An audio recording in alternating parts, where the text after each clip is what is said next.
Well, guys, the moment has finally arrived, I believe. I've run a little, maybe 100 feet or so already. There's a little bit of corn in the bin. I stopped and made an adjustment. I opened my cylinder up a little bit, gave it a little more air, and I opened the bottom sieve up just a little bit more. So we're going to keep going a little farther and see what it looks like, and we'll go from there. So let's get the show on the road.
Well, that's, I think, 8 rows off of this end and around the back, and I've got 4 rows around that side. And as you can tell, I got a little greedy, so I'm gonna go get the truck and the wagons and see what else we can do. I pulled a half dozen ears from the replant too. I want to see what it checks, see if it's close enough that I can just throw it in with this and sneak it into the elevator.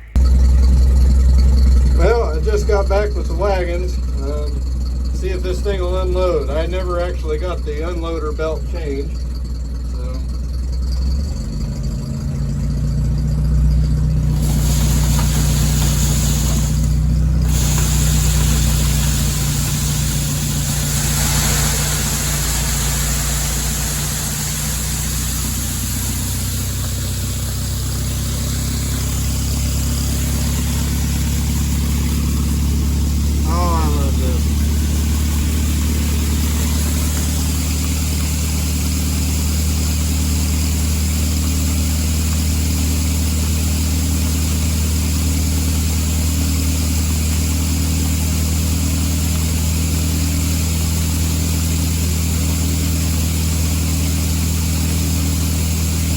I did make sure the door was shut.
Okay guys, we're back home. It's, I don't know, I think about 9 o'clock right now.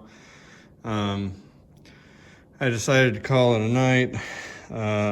I've got, I'm guessing about 90 bushels in each wagon. That's 2 hoppers full in each one.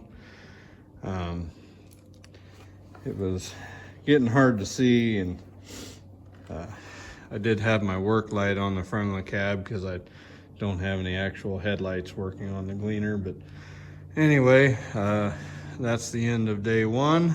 The combine's working fairly well, seems to be so far. Haven't had any issues yet. So hopefully that continues, and we'll catch you again when we start shelling again. So if you're still here, thank you for watching, and hope you all have a good one. Well guys, I brought the combine back home this morning. I did not manage to get any more video of getting the rest of the field shelled. I had plans to do so, and it just never really worked out. But anyway, all of the corn that was dry is shelled.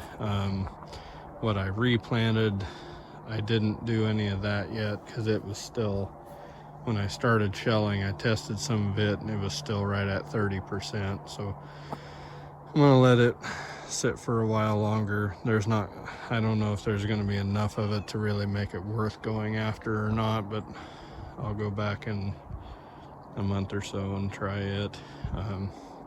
Anyway, the combine did pretty well. I'm happy with it. I didn't really have any issues with it. Had to do some adjusting at first. Still need to do some more adjusting. Anyway, the corn was pretty dry. It was the elevator said it was 15.9, which my tester said 16, give or take. And I was getting a fair amount of cracking. So that is a 35 tooth sprocket, I believe. The next one bigger is a 44. So I think I'm gonna, before I try to do a lot more corn, I'm gonna try to get the next size bigger sprocket. That one technically is normally slow enough for corn, but when it's that dry, it's a little more brittle. I think that was the biggest thing. Anyway, yeah, but overall I'm happy with the combine. The corn itself, the corn did not do so well. The yield was pretty low, and I think a lot of that is because of how it got flooded over last June. So anyway, I've talked to a few people and they kind of agreed that that definitely didn't help it any. So yep, we're gonna call, well, I'll try to get a little bit of video when I go back to do the replant, but anyway, for now we're gonna call corn 2025 a wrap, and thank you all for watching, and hope you guys have a good one. Thanks again.